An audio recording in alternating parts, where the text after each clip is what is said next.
সুপ্রিয় দর্শক, আসসালামু আলাইকুম। কেমন আছেন সবাই?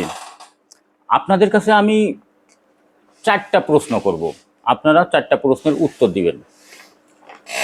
প্রশ্ন নাম্বার 1, আন্দালিব রহমান পার্থ দলের নাম হচ্ছে বিজেপি, বাংলাদেশ জাতীয় পার্টি।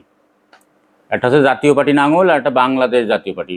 নাঙ্গল থেকে তার বাবা মঞ্জুর সাহেব বের হয়ে বিজেপি গঠন করে, বাংলাদেশ জাতীয় পার্টি, বিজিবি সংক্ষেপে। আন্দালিব রহমান পার্থ সাহেব, যিনি সবসময় বিএনপির সাথে জোটে দাঁড়িয়ে নির্বাচন করে 2বার এমপি হয়েছে। প্রশ্নটা হচ্ছে আন্দালিব রহমানের দলের মার্কাটা কি? আমি এ পর্যন্ত 10-20 জনের কাছে জিজ্ঞেস করেছি, কেউ বলতে পারে নাই। আপনারা যারা এই ভিডিওটি দেখতেছেন তারা কেউ কি বলতে পারবেন আন্দালিব রহমান পার্থের দলের মার্কাটা কি? প্রশ্ন নাম্বার 2, জুনায়েদ সাকি, গণসংহতি পার্টি। আপনাদের কাছে প্রশ্ন হচ্ছে, উনি ছাড়া উনার দলের 4-5 নেতার নাম বলতে পারবেন কেউ? এবং উনার দলের মার্কা কি? আমি জানি যদিও মার্কাটা, তারপরেও আপনাদের কাছে প্রশ্ন, আপনারা কেউ কি জানেন জুনায়েদ সাকি সাহেবের দলের মার্কাটা কি?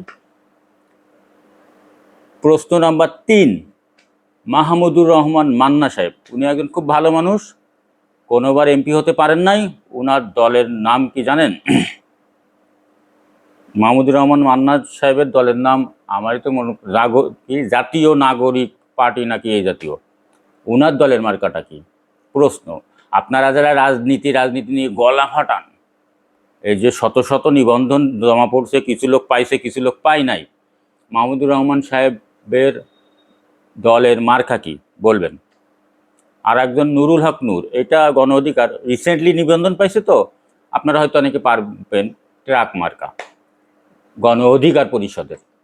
তো এই হচ্ছে বাংলাদেশের রাজনীতি। আমি যত লোকের কাছে জিজ্ঞেস করেছি, শতকরা 80 জন লোক এদের মার্কার কথা বলতে পারে নাই।